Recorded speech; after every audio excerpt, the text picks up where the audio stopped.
Welcome to the official Ronnie Landis podcast show, where you learn to upgrade the human experience through natural nutrition, lifestyle design, and consciousness engineering. This is no ordinary health or personal growth podcast, and Ronnie Landis is definitely no ordinary host. Get ready to receive your upgrade in all you believed was possible, starting now.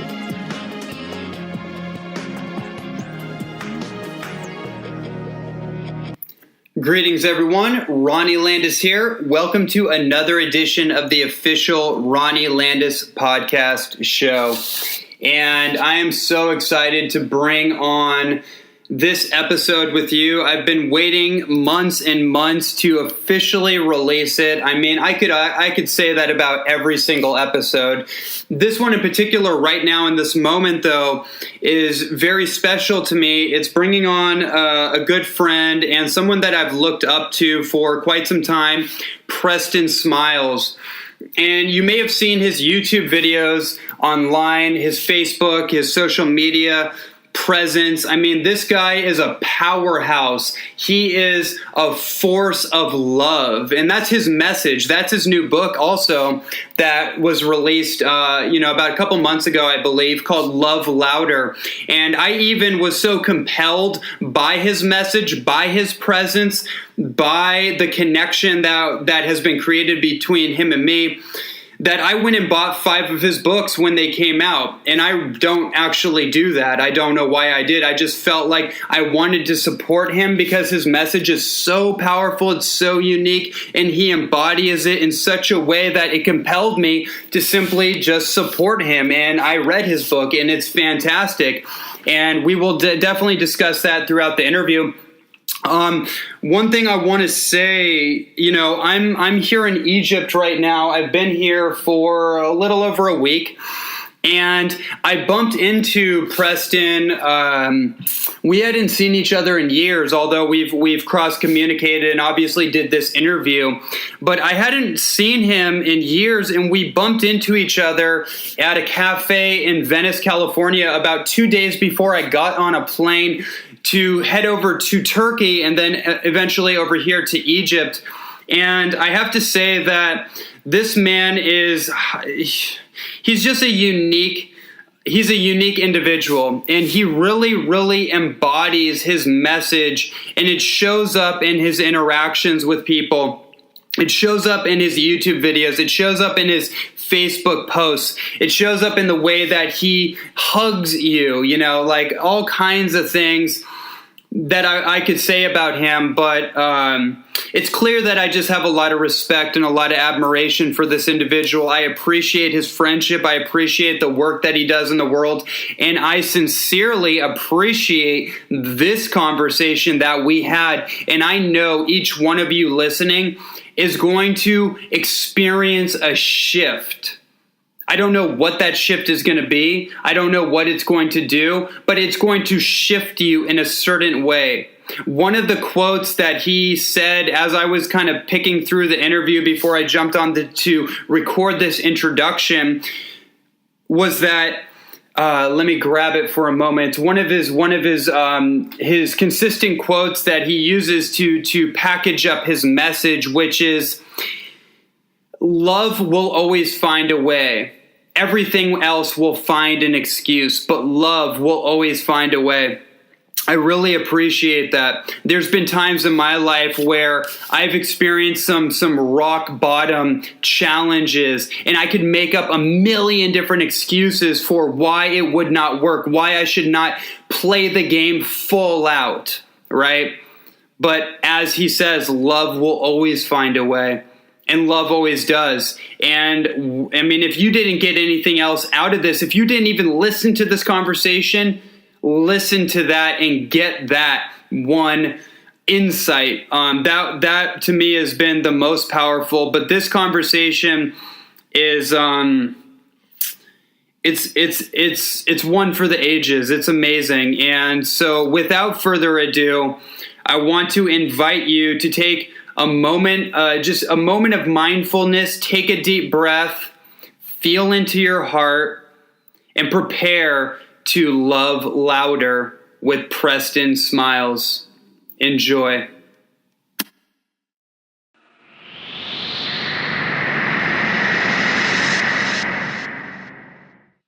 Preston Smile's mission is to empower, inspire, and ignite a multi-generational movement of radical growth through conscious, creative content, acts of love, and living boldly.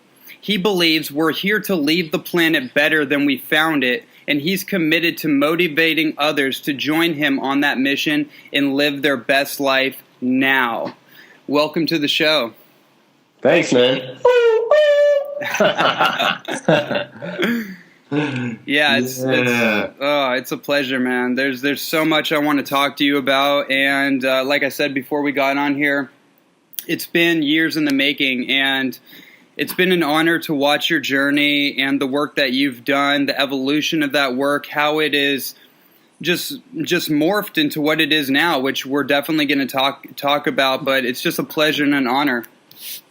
Thank you, brother. I truly appreciate it, man. I don't even know or remember where we met. I knew it was a while back. I think it was at a party that Rashid had or something like that. I don't even know. Interesting. I don't know.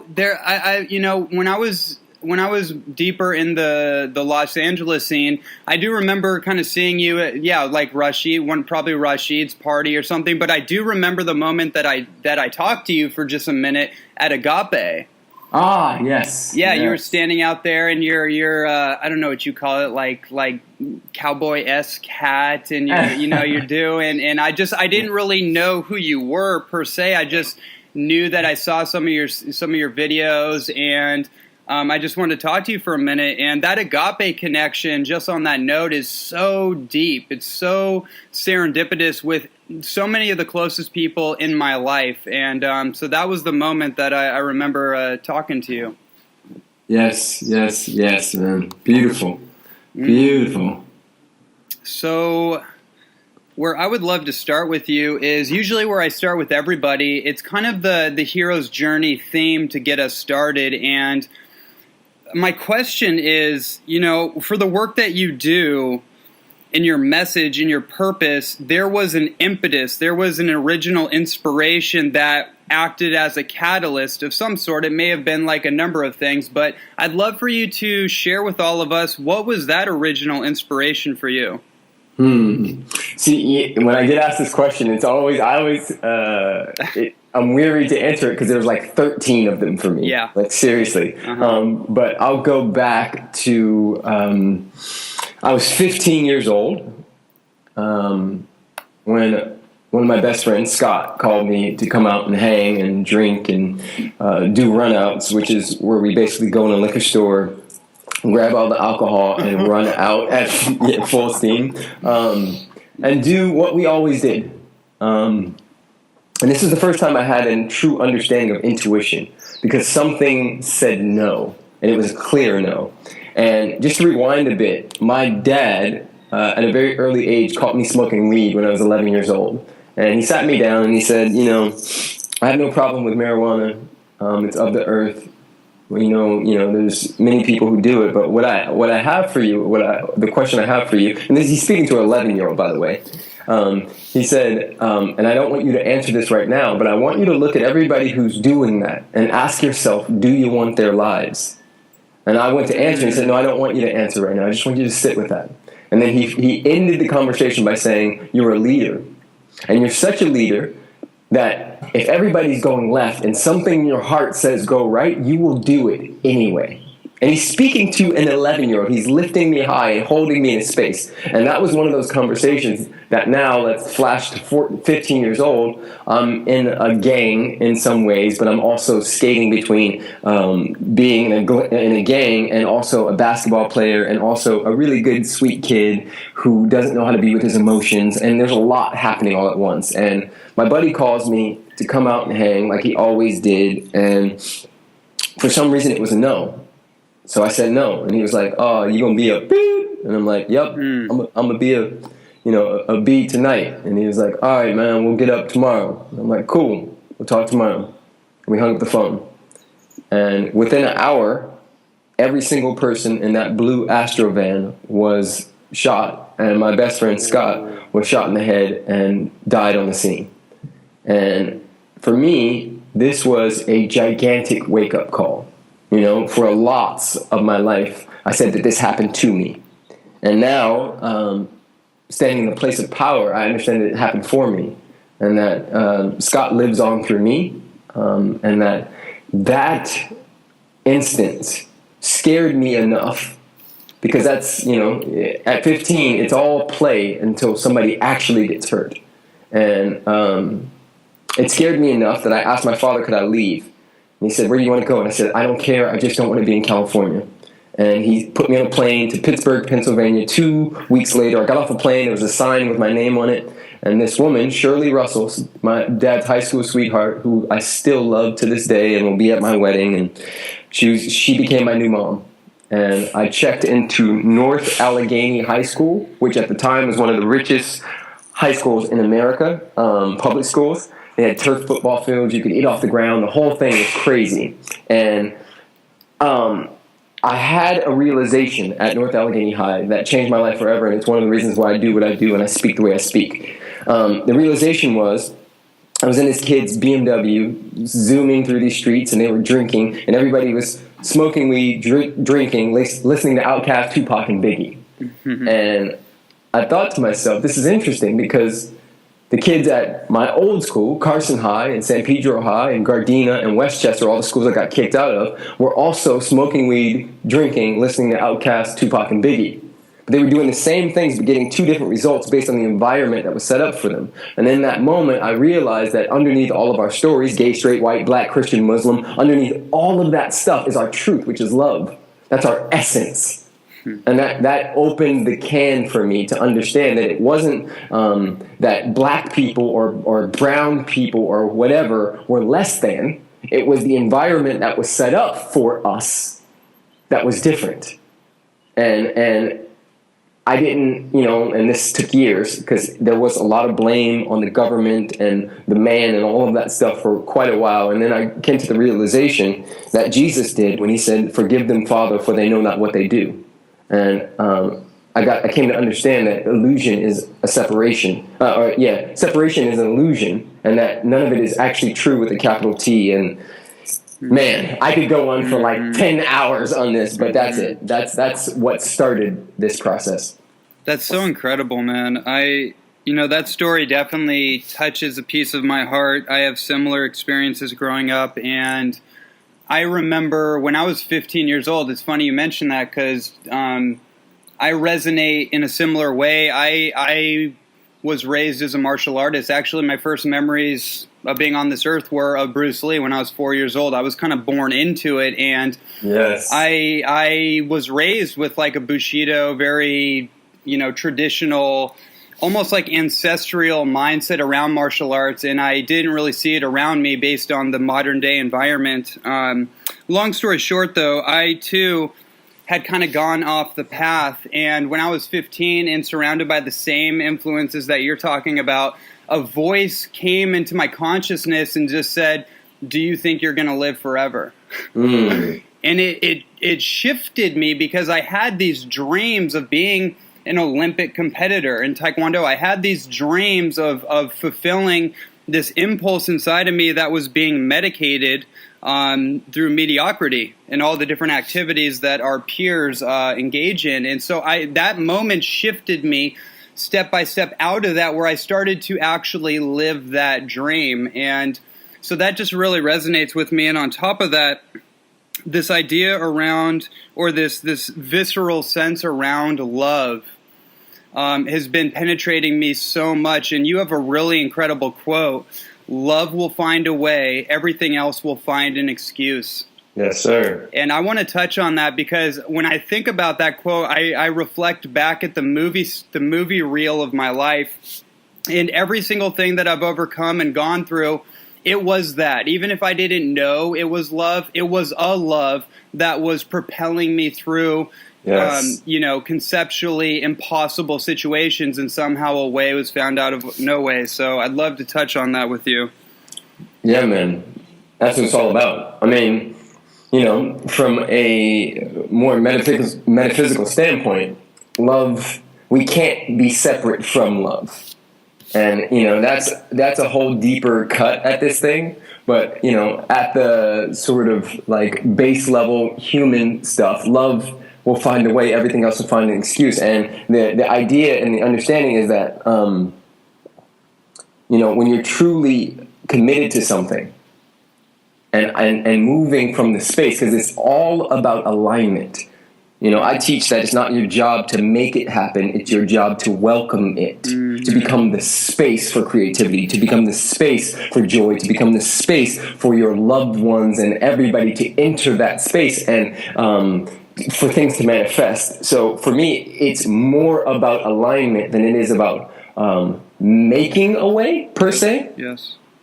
Although, hard work and intention and goals and all of those things are beautiful, but it always comes back for me to the context of where you're seeking these things. Mm-hmm. So if the context of losing weight is I hate my body and I'm not as pretty as Jessica Alba or whoever you're comparing yourself to, then I would not call that love. That's the context of hate. Although it's wrapped in this goal setting, I'm going to pump my body up thing so I can be enough. Mm-hmm. You get where I'm going with that? 100%. So in other words, the context is oftentimes more important than the content. Absolutely. And the context determines the content. My grandmother, bless her beautiful heart, is the context for the content called brain tumors and cancers and can't walk because she worries her freaking brain off. She never stops worrying. So her body is the context for the content of dis-ease. Mm-hmm. And one of the things we teach is that you can't intervene in a world that you truly cannot see. And I am a world, and you are a world. Our bodies are a world. And we can't intervene. Everybody's talking about changing things, but can you truly see? Can you see with the eye behind the eye what's actually operating you? Can you get that the Ferrari that you think you want is no different than the Ninja Turtle that you wanted as a child? That it's no different than the G.I. Joe or the Barbie that you wanted because you think that it's going to fill you up in some way. That's the game. Can you listen to your listening and catch what's operating you and then shift into creativity, into the space of harmony and joy and the truth of your being?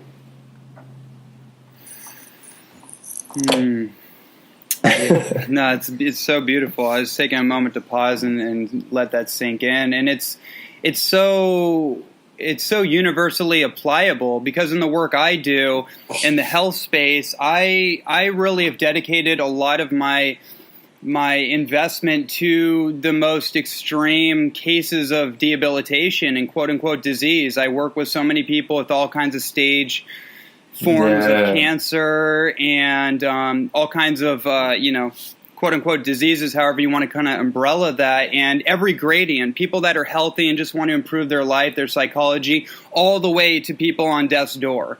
Mm-hmm. And I've created a space within myself to accommodate that versatility because I see the universal, I guess you could say memes or the mind viruses that infect the whole way around. And so, I just feel like that touches me in a way because the work that I do with people is always getting underneath the curtain, the curtain being the manifestation of a physical symptom, and then pulling that back a little bit like, okay, look, we'll get into the protocol. Trust me, that's part of this. I'll put that together for you. But in this session together, we got to go to the root of the spoiled fruit. We got to figure out, or we got to reveal how circumstances have evolved to this place in order to rewrite the script for what it is you say you want to experience. Yes. The condition of the soil determines the productivity of the seed. Yes. Yeah. I feel you on that one, man. Mm-hmm. That's beautiful. That is beautiful. And I want to, on that note, you have a brand new book that released really recently called Love Louder. Yes. And it's a beautiful looking book. I can't wait to dive into it myself. But I want to ask you, what does it mean to love louder in our lives? Yeah, man. I live by the philosophy and I have the belief that when we amplify our love, we automatically amplify our lives. And I am living in that right now. So everything in that book is something that I practiced along the way, and I'm still practicing. Loving louder means choosing love, which sometimes doesn't look pretty, which sometimes doesn't feel good, per se.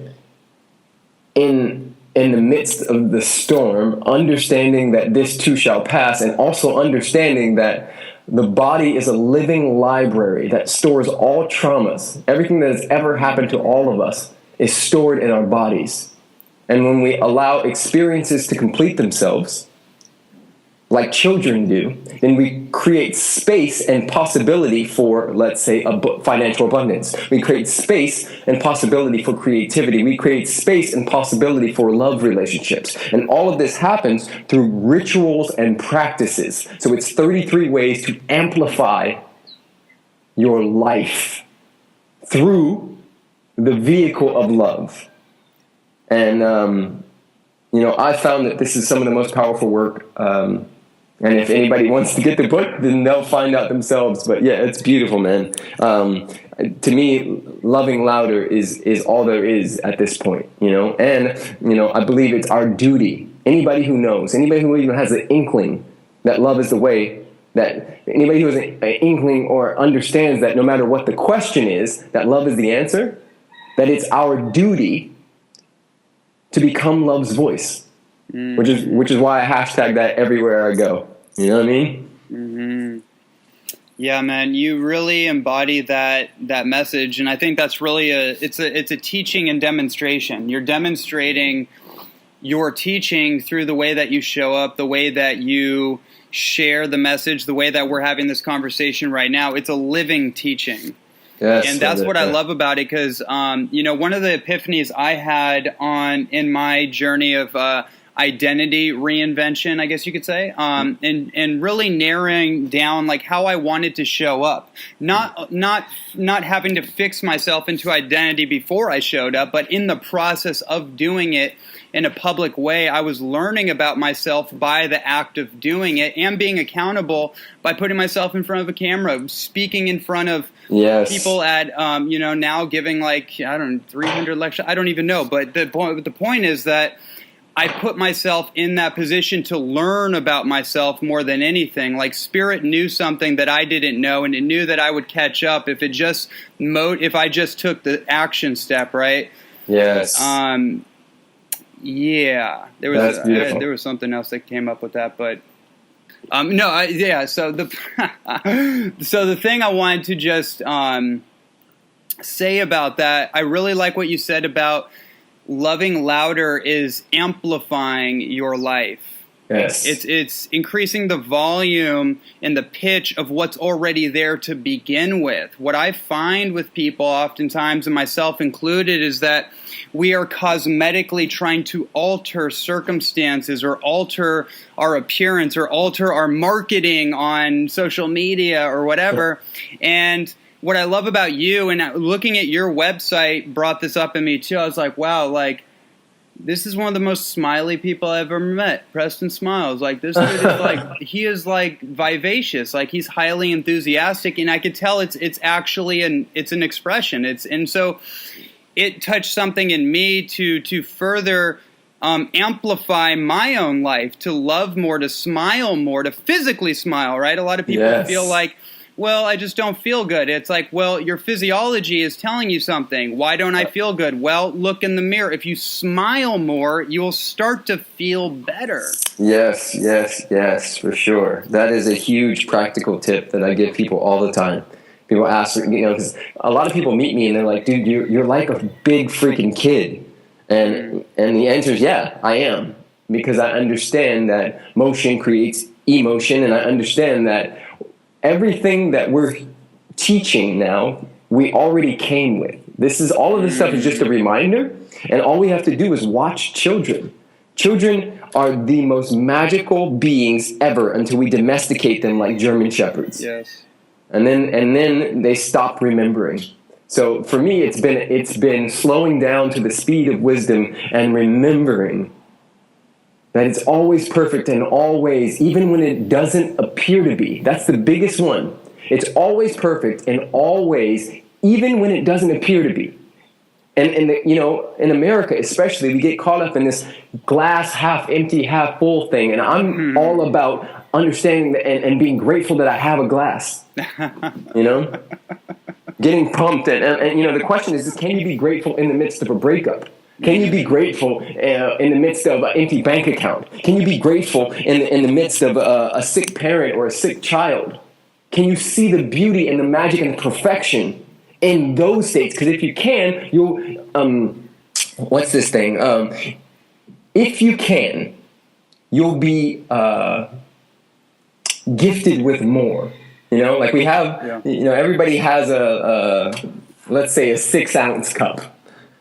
And what they don't know is their cup has holes in it.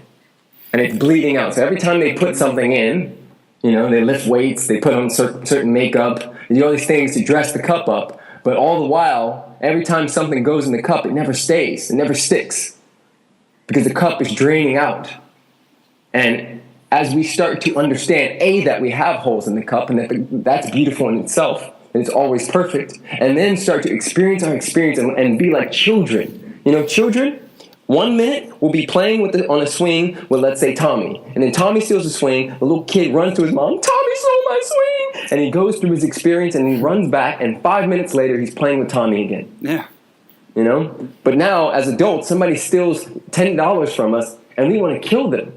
We'll never talk to them again. And justify instead of just be with the experience. So for me, that's what it's all about.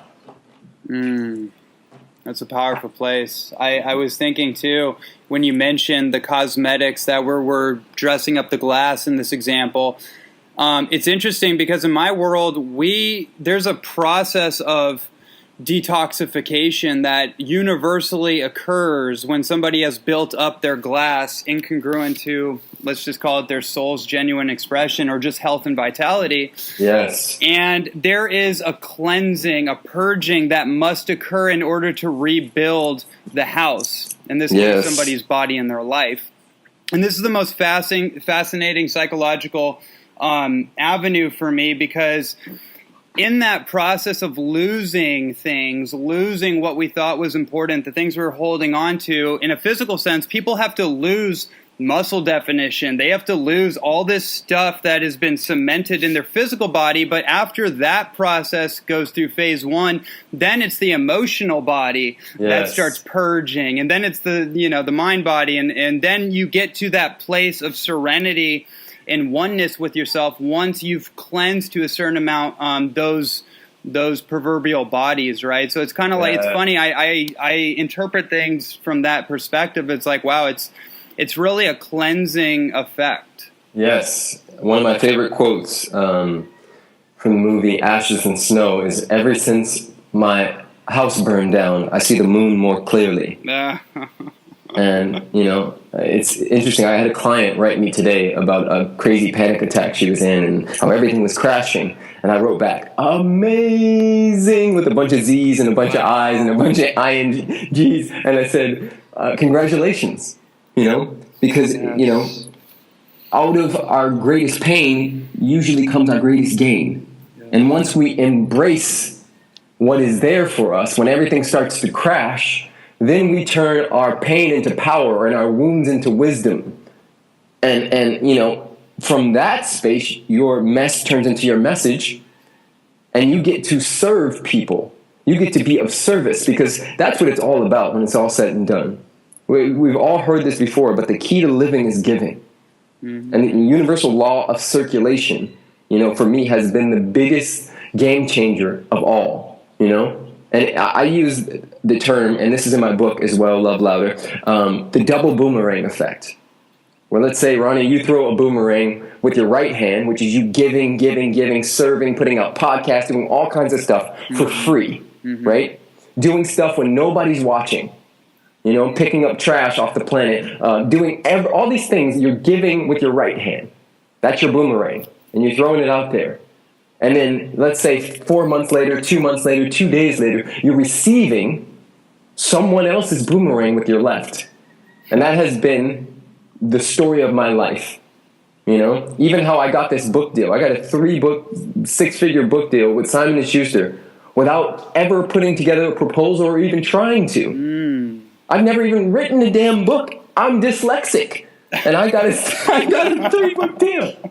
But you know what it was I was in service, and I've been in service.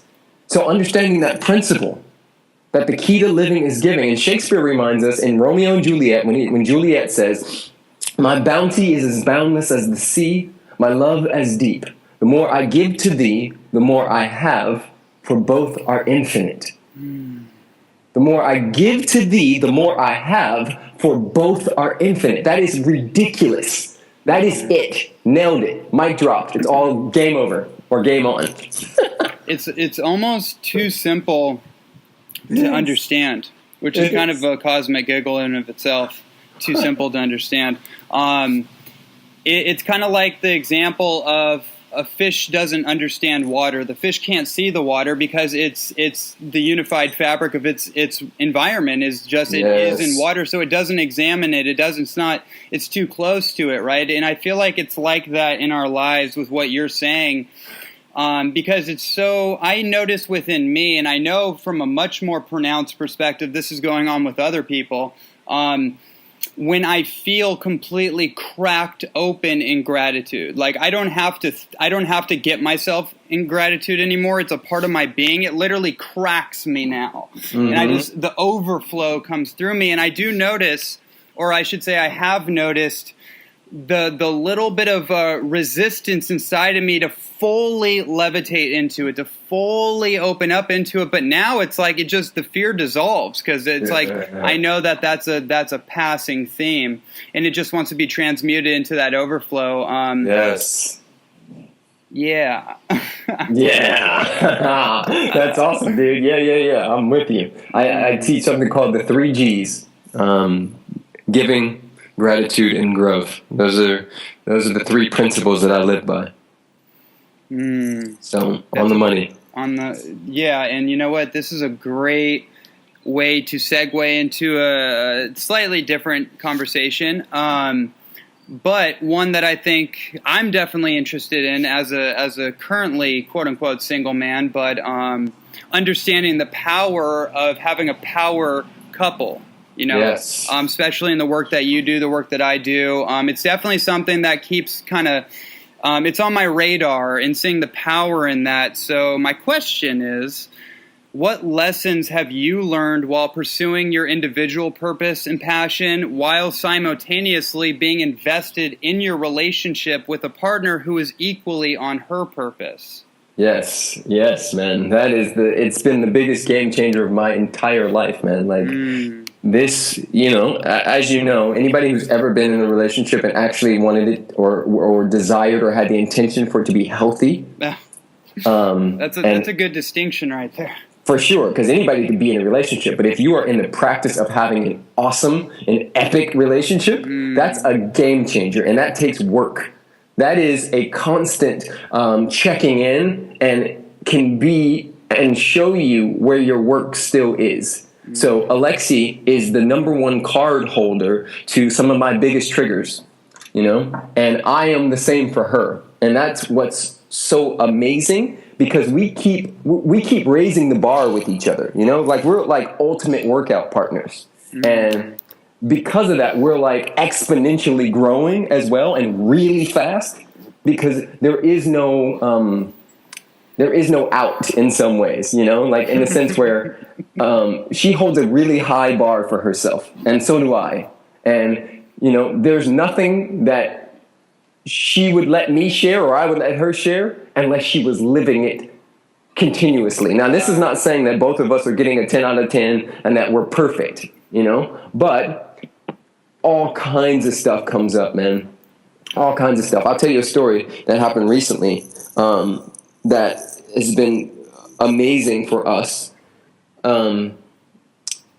So I grew up dyslexic. I didn't know it at the time. They put me in special education classes and all of that stuff. And one of my biggest triggers is when asked to read aloud or reading with someone else. And a few weeks ago, we were reading an article, and Alexi asked, "Are you done?"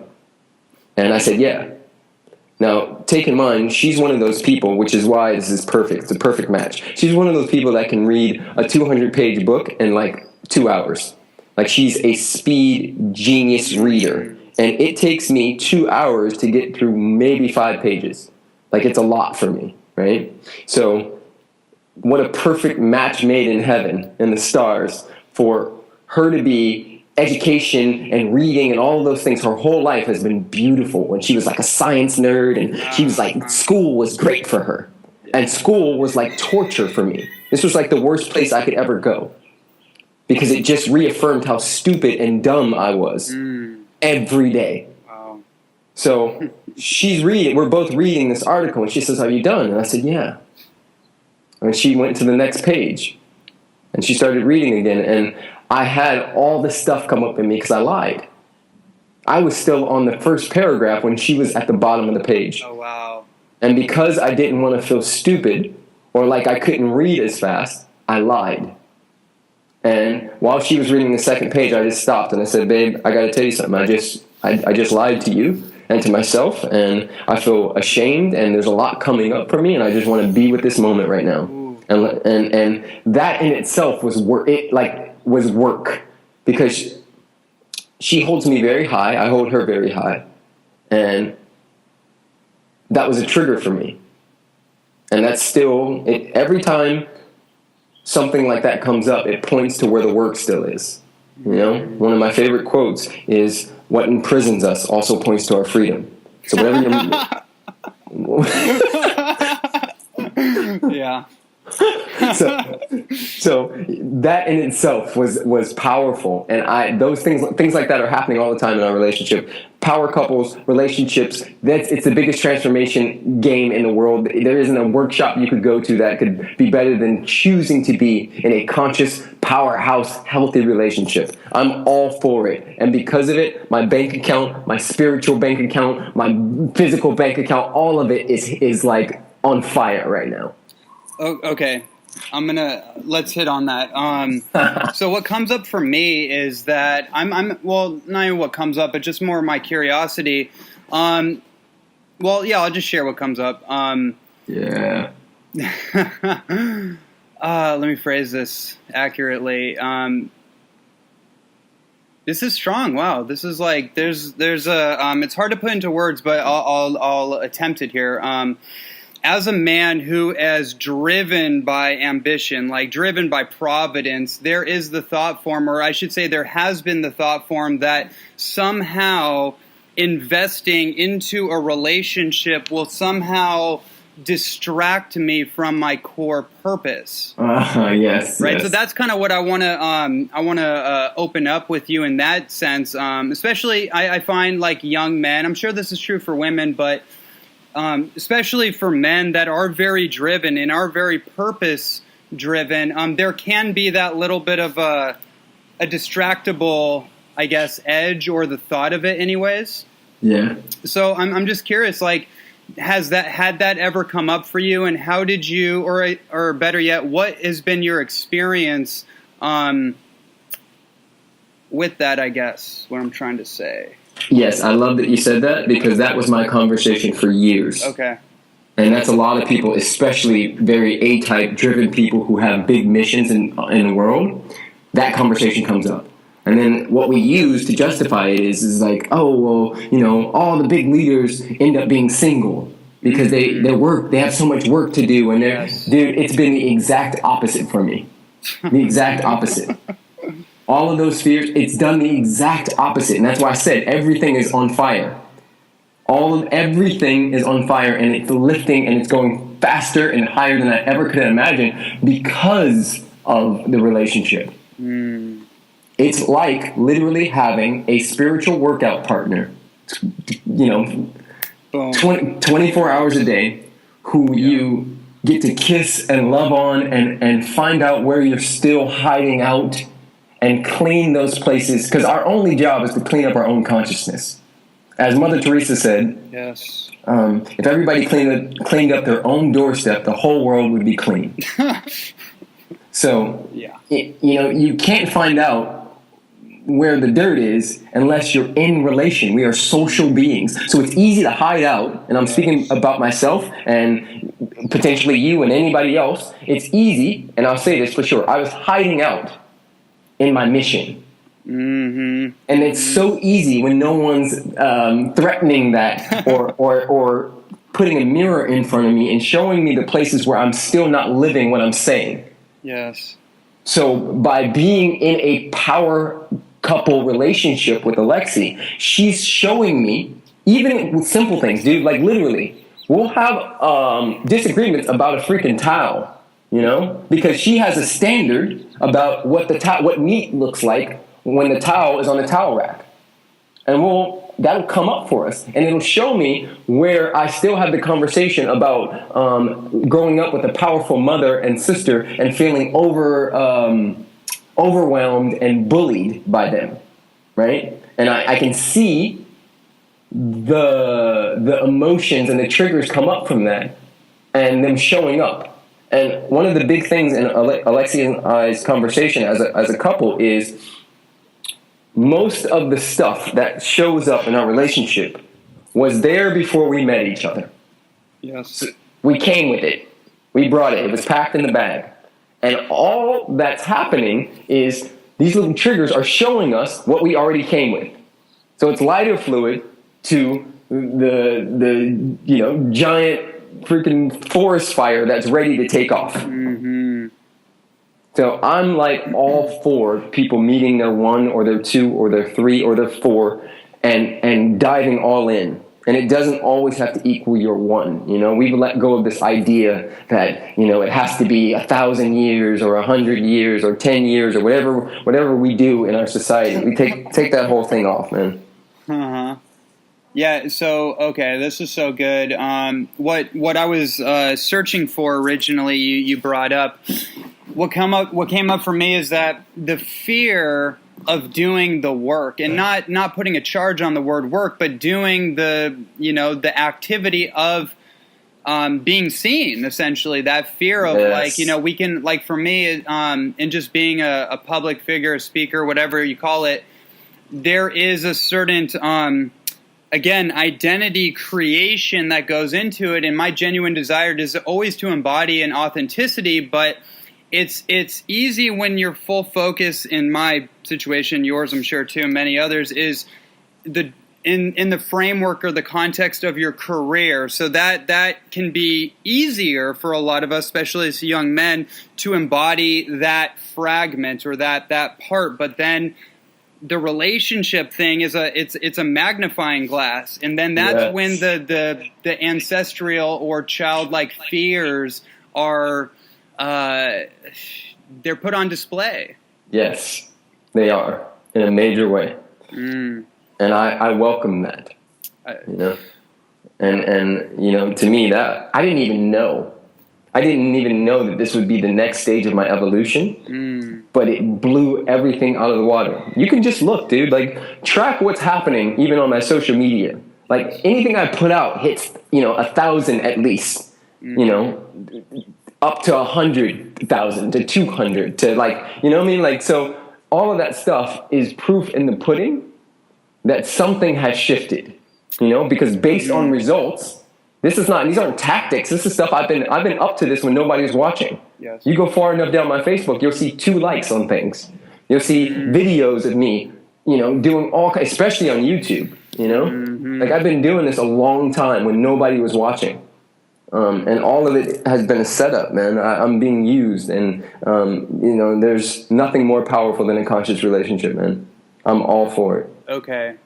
Fantastic. And this is a perfect segue into the next area. And you're touching a lot of chords with me personally, especially when you mentioned, if you go far enough down my Facebook, you'll see 2 likes. And I definitely, just like you, I've been doing this in the shadows and bringing it out to light, and just judging, taking away the charge and judging life based on feedback, opposed to my story about it, what this means. Oh, am I not good enough? Blah, blah, blah. That's not real. That's actually a story. What's real is feedback.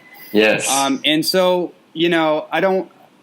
I'm going to segue into this in a moment, but I want to flow into it. You know, what you're bringing up is, to me, essentially my interpretation is that the vibratory shifting that has happened within you by Alexi, your partner, coming into your life at the right time, right? That's a big thing. Timing is everything. Yep. And God's delays are not God's denials, everybody. Yes. But anyways, that created an opening for more of you to come through, where it could affect or influence people where in your single life, whatever that is, it just wasn't able to reach out. The light wasn't able to reach out to as many people as it is now in the way that you're showing up. That's what I'm getting, is that it's the way you're showing up is now congruent for that vision that's been inside of you while you were in your own, I guess, world, you could say. Yes, for sure. For sure, man. So, that is absolutely it. Okay, so with that, I want to ask you, what is your interpretation of success? That is my interpretation of success. Yes. Every chance, every moment I get to be on this planet. You know, Ronnie, I've had some beautiful gifts that didn't look like gifts when I was in the middle of them over the last even 10 years. Everything from, you know, being told that I would be on heart medicine for the rest of my life to watching people literally take their last breath with their brains splattered on the ground and me holding them as they die in my arms. Like I've seen some stuff and been privy to some of the most horrifying and you know, pretty gut-wrenching stuff. And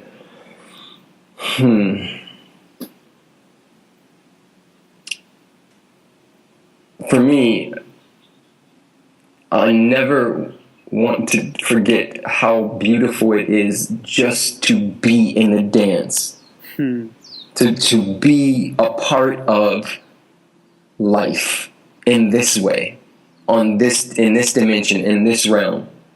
And like how, you know, and we've seen it, we've heard it a million times with people on their deathbed when they say, you know, I wish I would have made more mistakes. Yes. I wish I would have laughed harder. I wish I would have jumped higher. I wish I would have played more.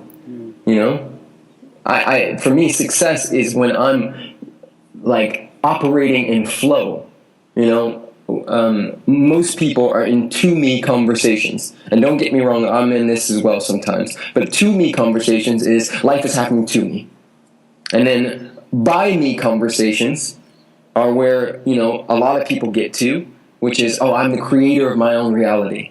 You know, these are entrepreneurs. Hustle hard, you know. This is the new thing that's being taught everywhere is hustle until you get it, right?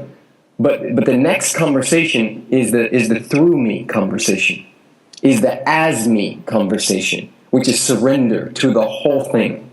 So that's the one I'm my intention, and that's where success is for me. When I'm in a through me, as me conversation, then I am being successful. Success is life, is living, is being in the dance, just like the little kid who gets his swing taken by Tommy and is back playing with Tommy 5 minutes later. Everything else is extra. When you've seen someone take their last breath, you get that the only thing that matters is breath. So, you know, yeah, I'll leave it at that.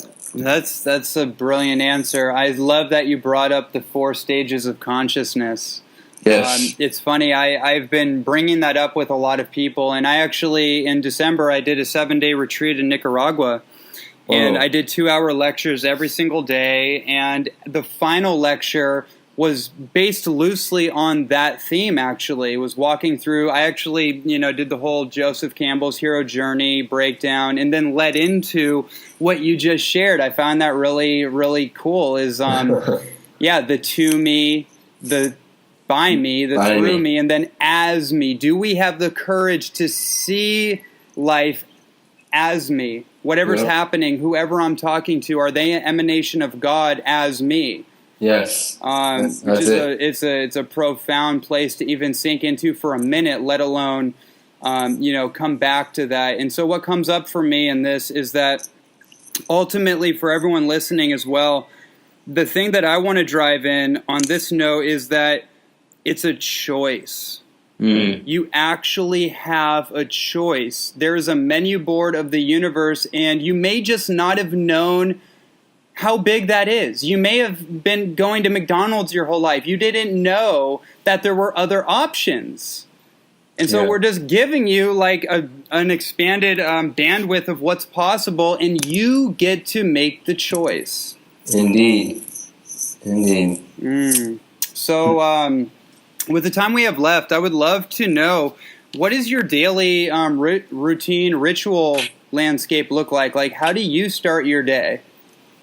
Yeah, man. So now that I'm in a beautiful partnership with my partner in Sean, Alexi, we set 2 alarms. The first alarm is to gently bring our consciousness back into the room, and so we can have some snuggle couple time.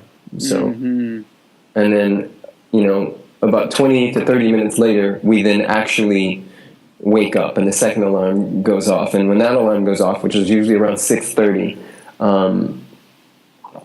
I usually go through a stream of consciousness about everything I'm grateful for, without judging any of it. So it's like morning pages without the page and the pen, because that goes into intellect. So the moment I am aware and back in my body fully, I just go into this, I'm grateful for my lips, my teeth, my hair. I'm grateful for life. I'm grateful for chips. I'm grateful for, dingoes, and it just, whatever comes out. And it's usually crazy as heck. But it's beautiful. And I just let myself experience that. I just take the ride.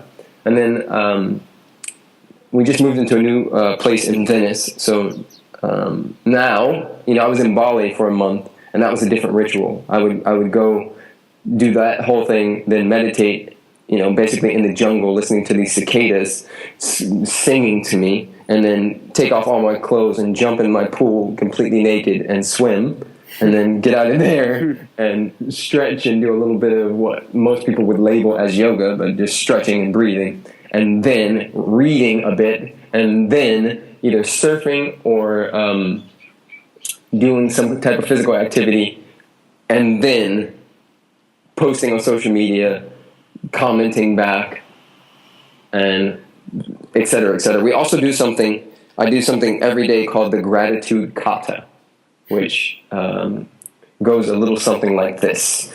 So, and this is marrying the breath with the body. I got this from the Institute of Embodied Wisdom from my mentor, Scott Cody.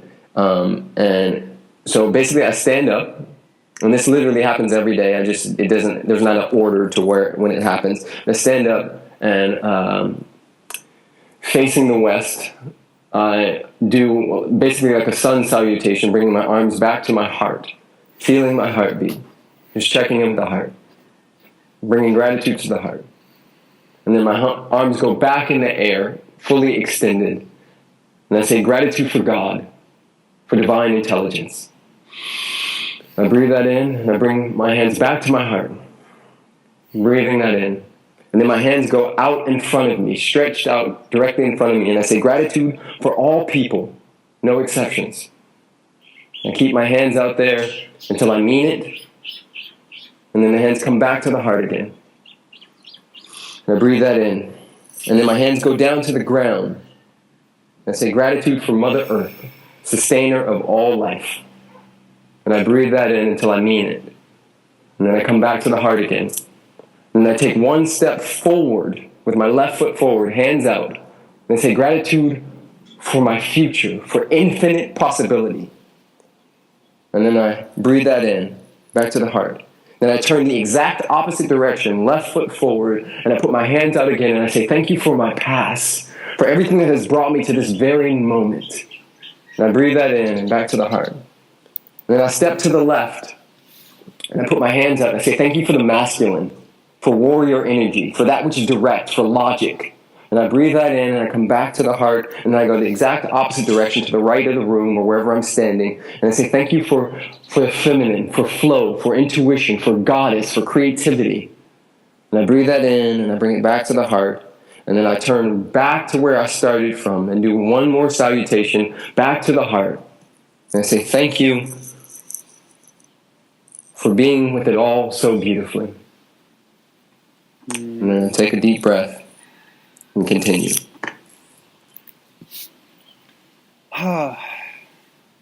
What that makes me think of is that, and again, this is my own feeling, but I really believe that so many people share this notion that the practices that you've laid out, and different practices that amplify a state of gratitude. Again, anything we do is based on the state in which we do it.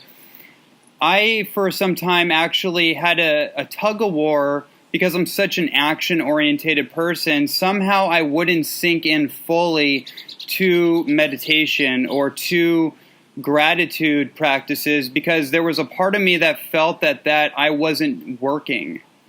The activity of it was more of like, I don't know how you would say it, just kind of like, it just wasn't part of my goals, you know what I mean? Like there was that part of me that was still holding on to a little bit of fear of letting go into the reality that this is the quote unquote work, if we're going to use that word, an activity that allows us to live in a state of gratitude that increases flow in our life, that brings things or magnifies things to us so we don't have to work as hard. Yes. So beautiful. Yeah, man. Yeah. Yeah, man, I just wanted to say that and acknowledge that, and also acknowledge again that what I get from you and the way that you express yourself and the way that you're living your life, from my perception on the other side of this computer, is that, you know, you're inviting everybody that watches you to invite more grace and more flow into their life and allow things to happen through them, opposed to them having to make everything happen so one day they become fulfilled and happy. Indeed. Yes, sir. So with that said, what is something you would love to leave the audience with? Let me just be with this for a second.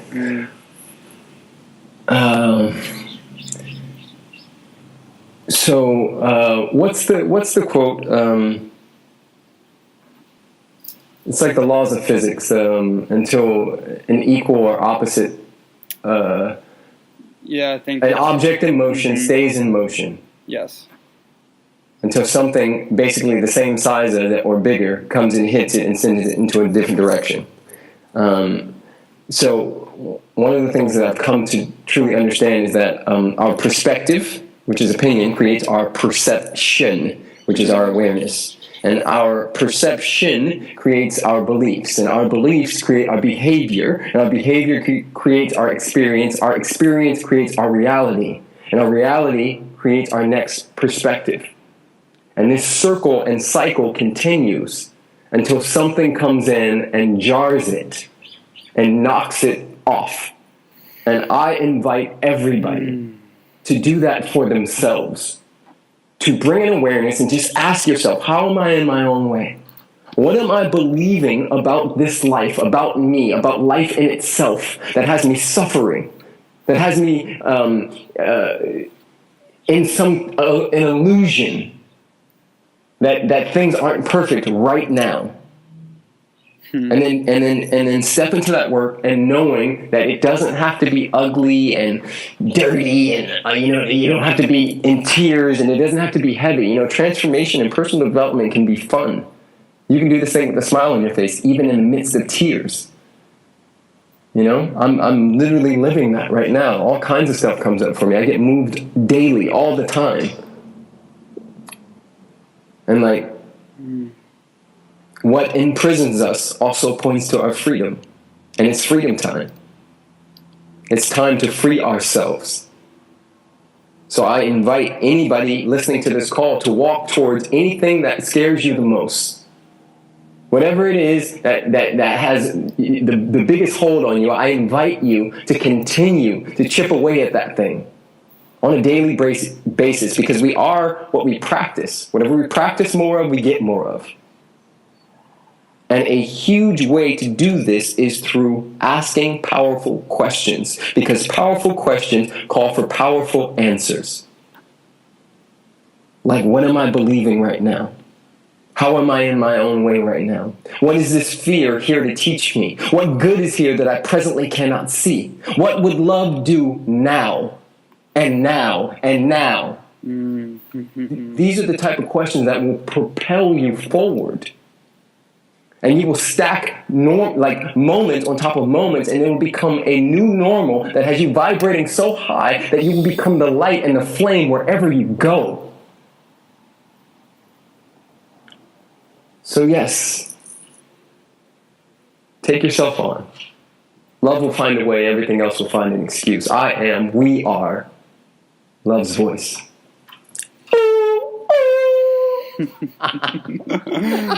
Oh man, so perfect, so beautiful. It's essentially everything distilled in my own space. It comes down to continually making an upgraded choice. A choice to be different, a choice to do something different. And as you stack those choices and you act on those choices at whatever stage and pace you're at, you will come to a place where you have literally upgraded yourself so you can never fall back down after a certain standard. No matter how hard life gets, no matter what comes at you, you won't drop below that set point because you have done the work to upgrade yourself. And it just keeps on going. Yes. Ja Rastafari. Thank you so much for being here. Where can everybody find more about your work and get a copy of your book? At PrestonSmiles.com, you will find my book and more of my work. I appreciate you so much, man. And, not that anybody has to buy my book or any of my work. Do what resonates best with you. But I do appreciate any new tribe member and family, and that's what you will be joining if you are, visiting my stuff. Beautiful. All right. Well, thank you so much. And for everyone listening, if you are still listening, it's a good guess that you really enjoyed this interview. And, and I mean, geez, you could tell by my enthusiasm, you could tell by my tonality that I'm just lit up, and I'm so excited to be able to share the space with someone like Preston Smiles, to share his insights and wisdom. And I couldn't be happier to be a part of this collective, momentous movement that we're all a part of. And thank you all for tuning in, supporting this podcast, continuing to get the gems of insight that come through you. And the very last thing I want to say is that whenever you do get those resonant moments, those insights, grab a hold of it. Grab it, tune into it, hold on to it, and act on it. Do something with it so your life can be transformed as well. Thank you so much for tuning in, and we'll check you out on the next episode. Aloha. Aloha.